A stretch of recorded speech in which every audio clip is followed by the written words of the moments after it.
Hello, good morning, and welcome to this morning time taste challenge. This is going to count for Friday. So Fridays, well, we're doing Fandango Friday, so that's enough. But we have two pretty well known.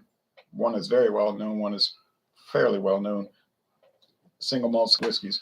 The first one is from 2015.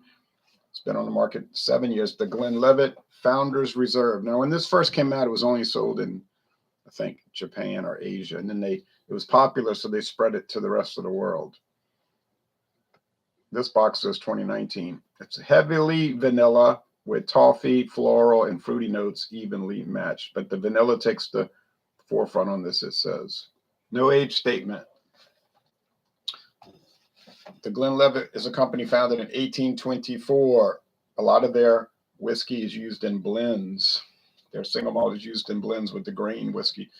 They're owned by Chivas Brothers. They're part of Chivas Brothers, who makes a lot of blended whiskey. The Isle of Jura single malt Scotch whiskey, The Journey. Now, this company is even older, from 1810, but they went out of business for some time, and they started up in 1963, whereas Glenlivet's been continuous. But anyway, Jura Journey, no age statement, from the island of Jura in the Kingdom of Scotland. This is 75% like sweet and or mild, and 25% peated.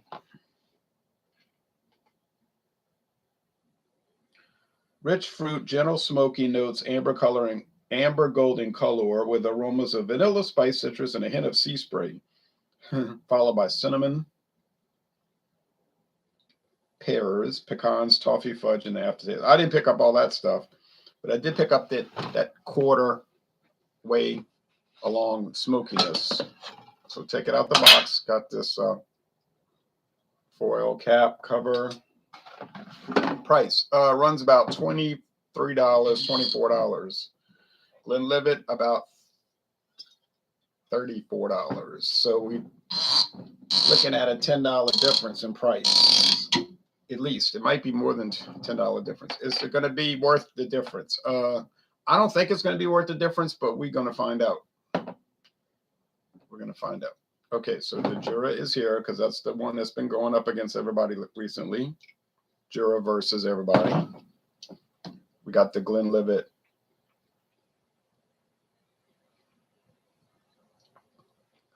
Glenlivet 12-year-old coming up next, and the Glenrothes 1995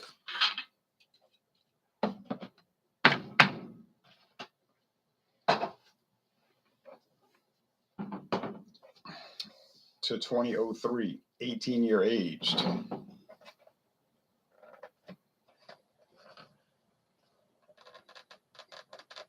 (2013), I mean to say. The Glenrothes 1995 to 2013, 18-year aged. So we're gonna go. Yeah, somebody asked me somebody asked me that this morning, and I forgot. It like confused me. They said, what was the oldest age single malt I've had? And I thought it was the Glenlivet 12, but then I realized, what are you thinking about? It's the Glenrothes 18-year age that the Whiskey Scout, Robert the Whiskey Scout, gave me. Sorry, Robert, it slipped my mind. And I have it sitting on the counter.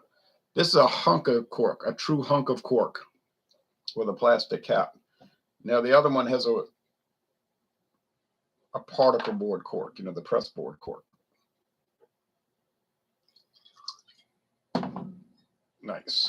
So the famous, super popular,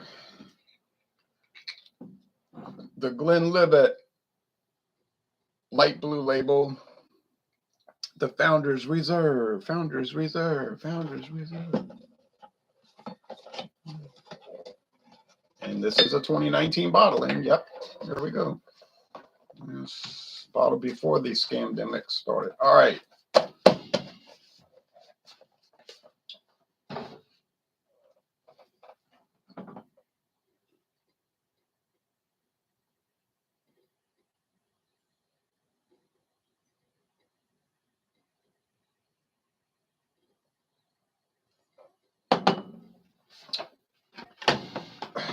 I need to add a little bit more. I mean, just a touch more of the Jura to make sure I've got it even.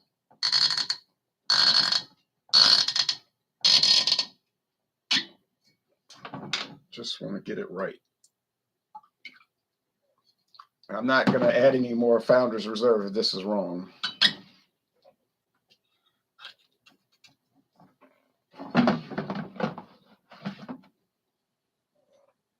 Jura Journey.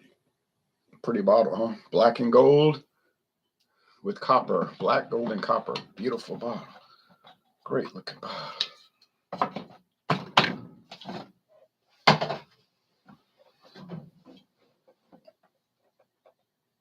Yeah, that's a little bit better there. They're both amber, gold, more gold than amber.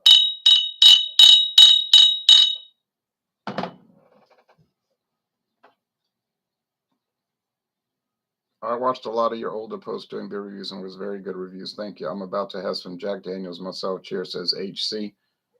Excellent. Enjoy it. There's a lot of Jack Daniels varieties I haven't had. I should try them. There's so many bourbons, you know, that I'm trying to get to. It's just like you just can't get to them. You know, I got the Jesse James bourbon coming up next, and then they make all kind of varieties. Well, that's a kind of star guy. I don't know anything about him, but he's got a lot of different bourbons made under his name, like the Margaritaville for Jimmy Butler. I got a great deal on that Jesse James, much cheaper than anybody else sells it. I mean, much cheaper. I couldn't pass it up.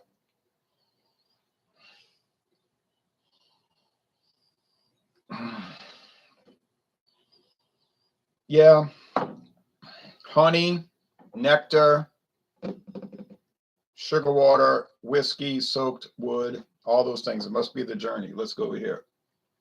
Good. It's gonna be great weather for today.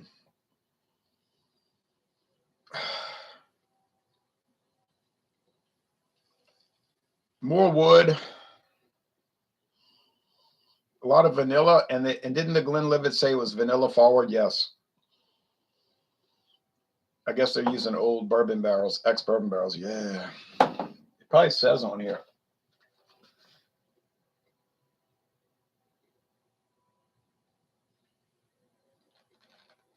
Maybe not.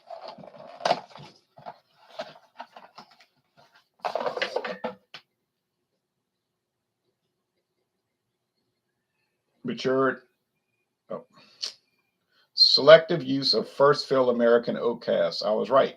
First fill means they send them to Scotland and they're the first people to fill them. They're used casks, used bourbon barrels, but they're the first people to fill them. And they're not going to just fill them and throw them out. They're going to give them to other people.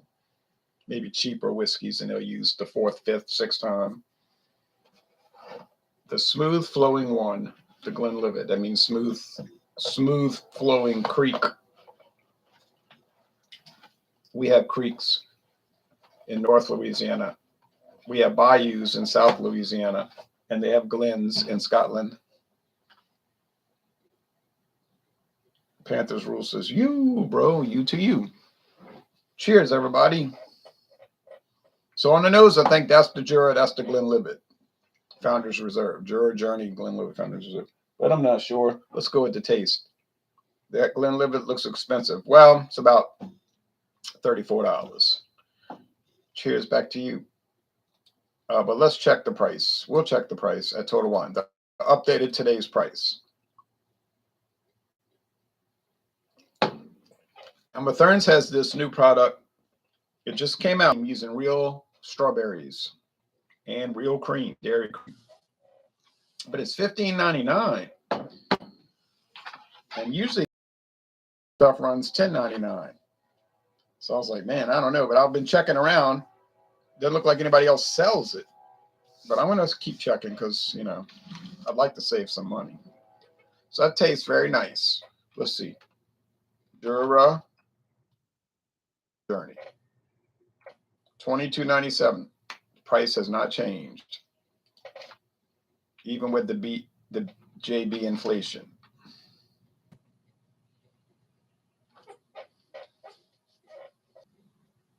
They're in stock right now. Okay. They only had like 2 bottles left when I went and bought mine, but they'll get more. And plus, they'll recommend you to other stores. Let's see. The Glen.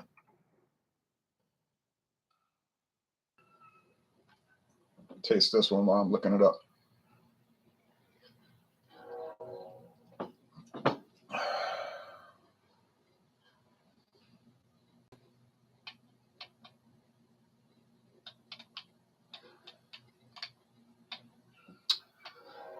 $40. So it's $17 more. It's $39.99. So $17 more. I don't know, man. I'm not tasting a $17 difference.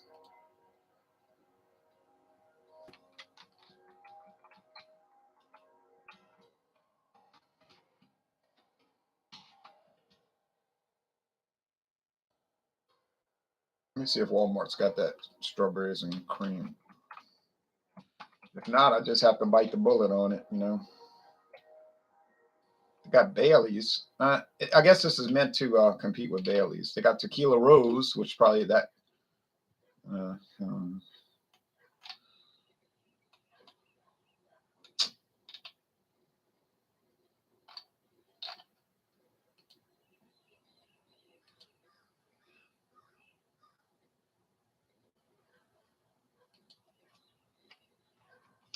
I'm going to go back to that later because they might have a search engine. What am I thinking?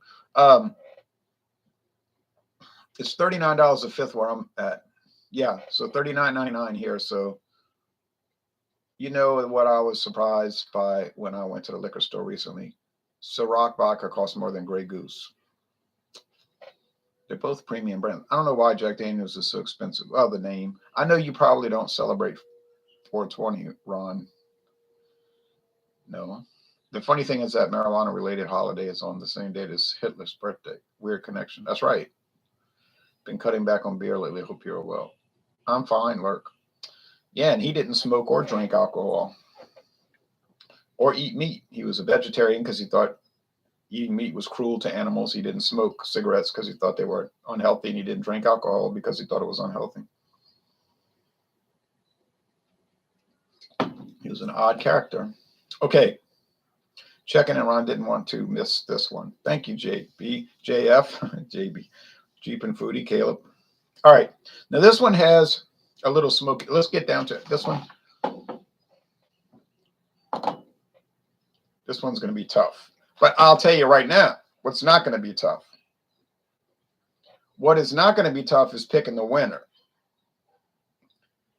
Because one is $22.99 and the other one's $39.99. Now, there's no way it's a $17 difference in quality. It may not be $1 difference in quality. You hear what I'm saying? It may not be $1's difference in quality. If, you know, so why are people paying $17 more? You know, I don't know. I did because I wanted to get the Glenlivet Founders Reserve to do review and taste challenges. Okay, so I bought it for that particular utility reason, that particular specific reason. But a lot of people say, well, I don't do YouTube videos. I mean, I don't do taste challenges and all that. I just want to find a really good single malt Scotch and don't pay a lot. There you go. Jura Journey is your winner. And they're all around that price. Now you say, well, I went to Trader Joe's and they had a single malt for $19.99. Trader Joe's single malt. Is it worth it? I don't know. I never had it.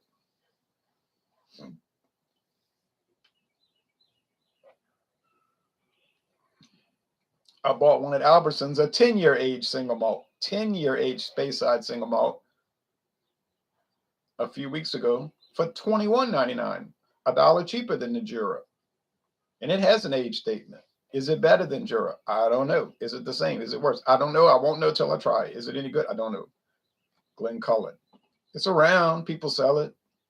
You look it up on the internet. They got people selling it. It's not famous. It's not popular. Everything is not going to be popular.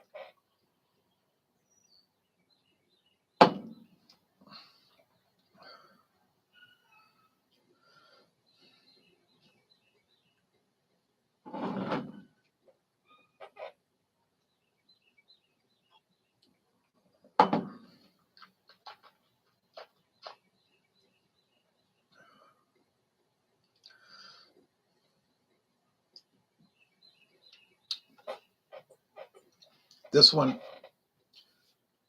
has that vanilla note. It's a lot of wood now, like oak, but it is oak. A lot of wood and bourbon oak. You know, it's that.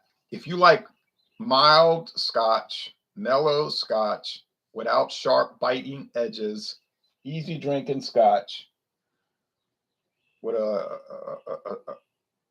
good strong vanilla lead. The lead flavor is vanilla. This is going to work, and it's the Glenlivet. I know it's the Glenlivet. I'm calling it now. It is. Haha, I got it. Haven't got it wrong yet with Jura. Not yet. I haven't gotten it wrong. Oh, yeah, it's distinct. That's telling me Jura is distinct. A heartless individual. Yes. Like a lot of people. Like many of our politicians. You say, well, they never did all these bad things. They ain't got all the power yet. Or ever, if ever. But if they had the power, ho, ho, ho. Dewar's is really nice to sip on. Oh, yes. Especially the 12-year. Especially even more so the the illegal mezcal version. Question, would it be a lighter oak for a smoother drink? I don't know the answer to that. I really don't know. Because it kind of depends how it's all flipped around and configured and combobulated smoother. I don't know. Because I've had some heavy oak and heavy smoke Scotch that's smooth to me.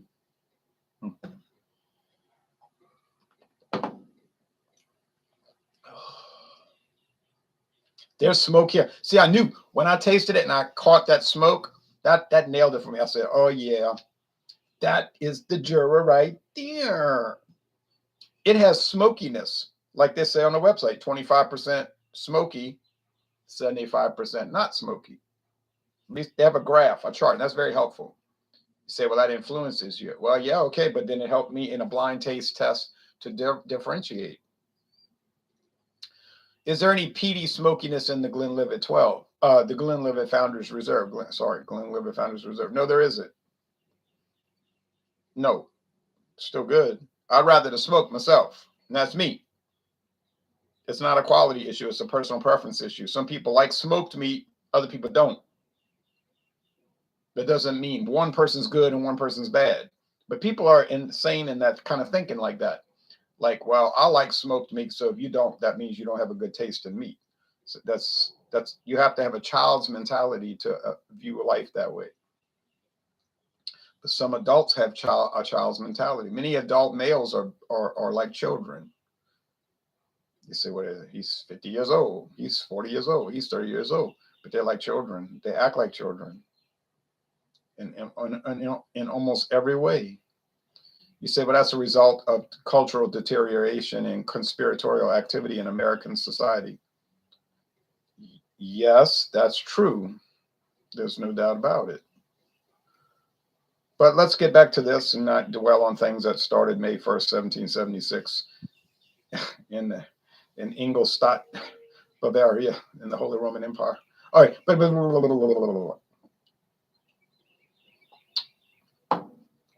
And probably much longer ago than that.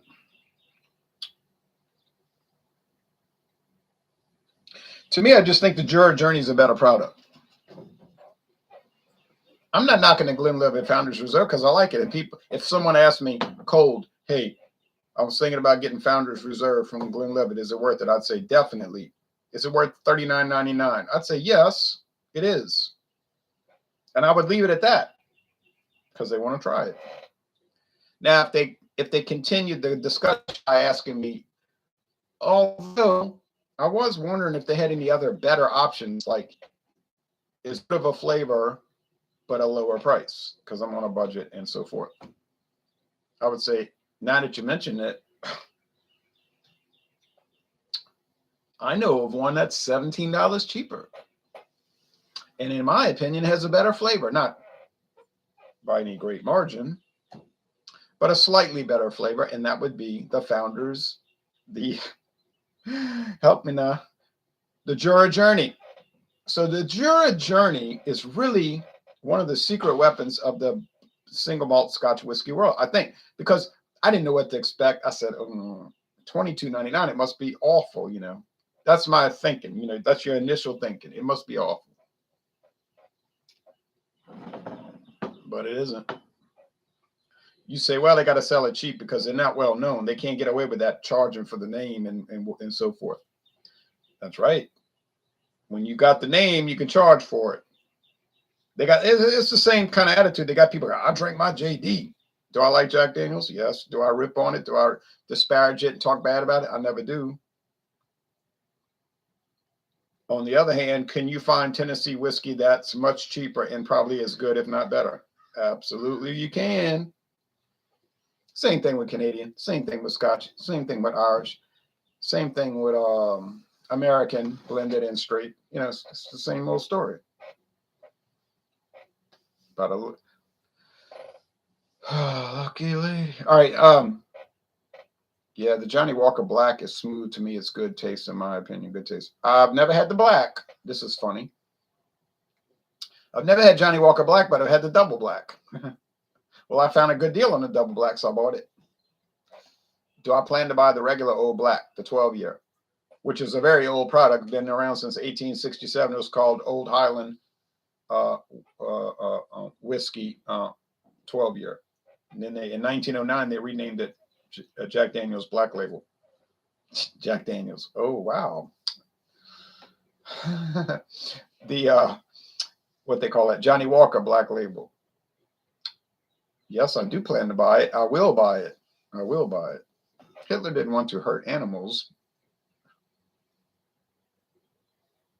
Yeah, he had a very peculiar outlook on life, did he not? He used amphetamines.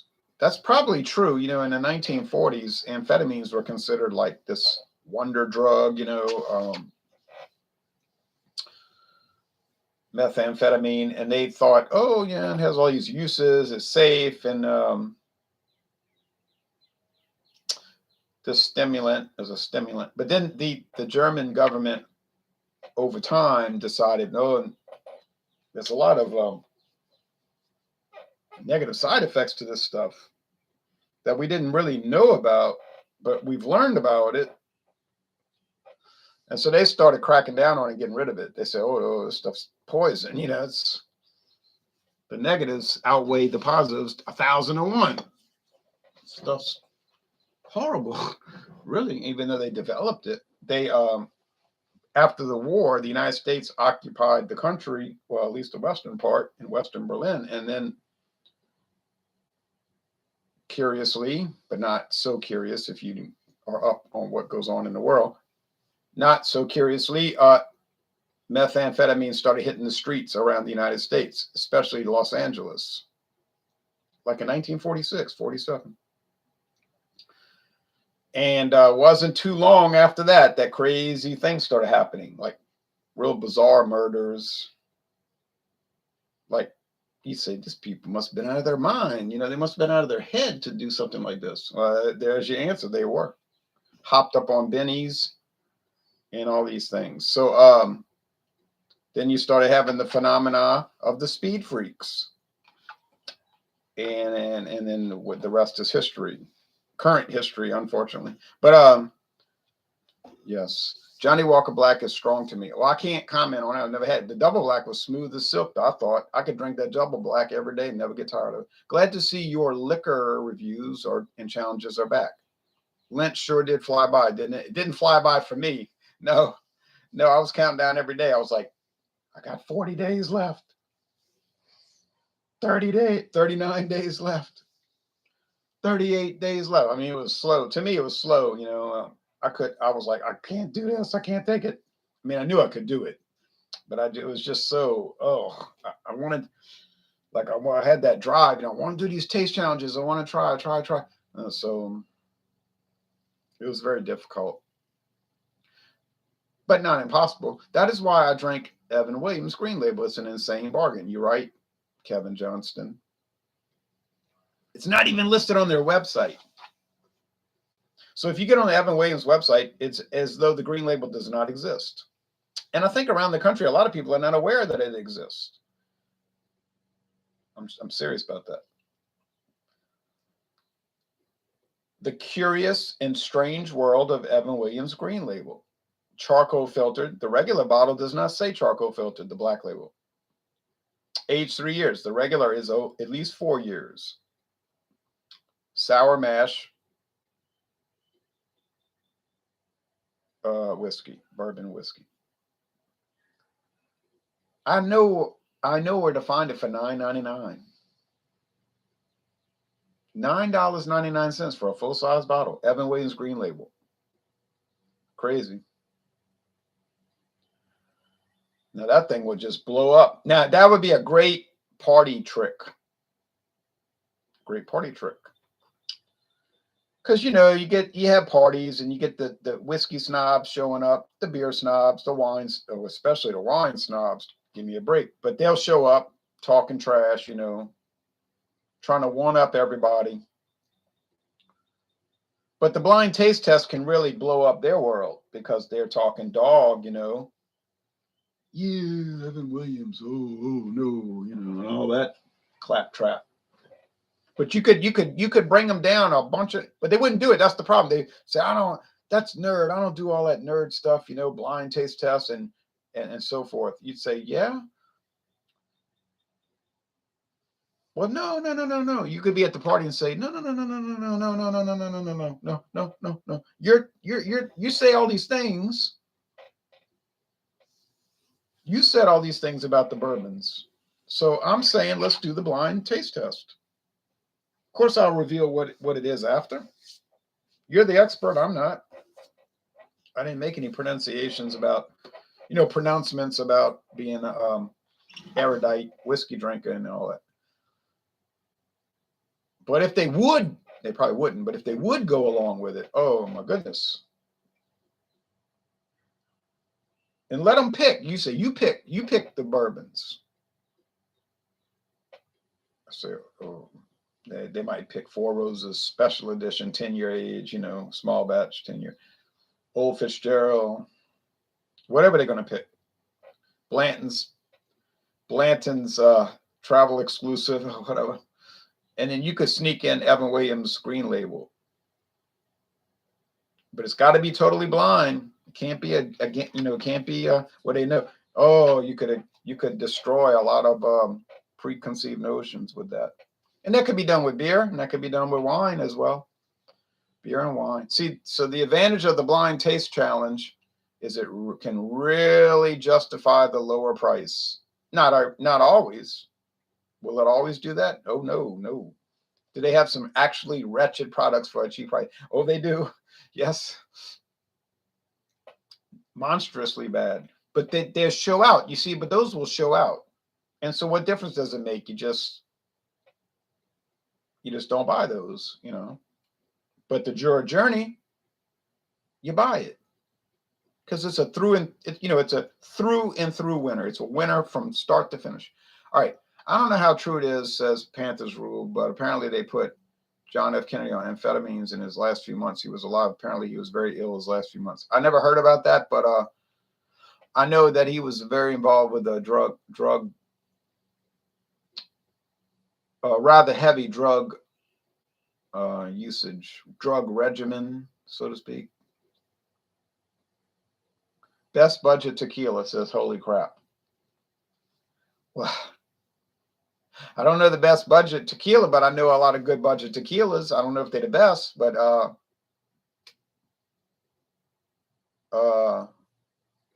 El Toro was really nice. I still have a lot left. El Toro is great for what you're paying. For what you're paying, it's really nice. And honestly, the Tijuana is really nice. You say Tijuana. Just drink it neat at room temperature without any kind of upfront thinking about it, and tell me that's bad. You're going to tell me that it's bad? Come on, man. Okay, Evan Williams Green Label tastes like roasted corn to me. All bourbon tastes like roasted corn to me. Well, with various quality levels. The Whiskey Scout said that. Now, roasted corn can be a good or a bad thing, because if you go to Mexico, they sell roasted corn as a specialty item. So it's, in that sense, it's like a quality snack. But I don't know. A lot of these bourbons to me taste like corn nuts, and I don't mean that in a good way. I haven't had the Green Label. I'm very tempted to buy it again for $9.99. I mean, for $9.99. I've had that Four Roses, a solid budget bourbon. Yes, it is. But the finish is very dry. I like a dry finish. Blind taste challenges are so tough. That's why the content creators are scared to do them, especially without editing. Yeah. If you see a blind taste test with a bunch of jump cuts, you can start to think, okay, I'll see what happened here. Oh, I did this. You may as well say I had this blind, this Avion tequila. Because they were given samples at River Ridge discount. I never had it in my life. And furthermore, I knew nothing about Avion. If it's macro owned or it's some mom and pop tequila, I didn't know anything. You would assume it's not mom and pop if they have a tasting at River Ridge discount on Louisiana Highway 48, Jefferson Highway. You know, I mean, the macro companies can pay for all these, samplings. So a mom and pop can't usually do that. But I tried it, and they gave T-shirts away. That's where I got the T-shirt. And I said, oh, this is really good. I never tried tequila in my life. I said, oh, well, there's another addiction, if you want to call it that. But it's really, I'm saying that in a flip manner. There's another hobby point, a point on which to focus the hobby on. I didn't want to deal with tequila, really, because I said, well, if I deal with tequila, what's going to happen? I'm going to like it, and I'm going to want to do every tequila I can find and every mezcal. And so what happened? I tried it, and I want to do every tequila I can find and every mezcal. So, same old story. But anyway, short story long. Short story long. The Jura wins again. It wins again. It hasn't lost yet. Is this a great product? You better believe it. Can you imagine what the really high grade Juras taste like? If this is this good, if this thing for $22.99 is that good, just imagine what the 18-year age and the time warp stratosphere Biloxi granite metaphaser tastes like, all the specialty versions. Hypochondriac edition tastes like. Must be wonderful. All right, thanks for watching this video production.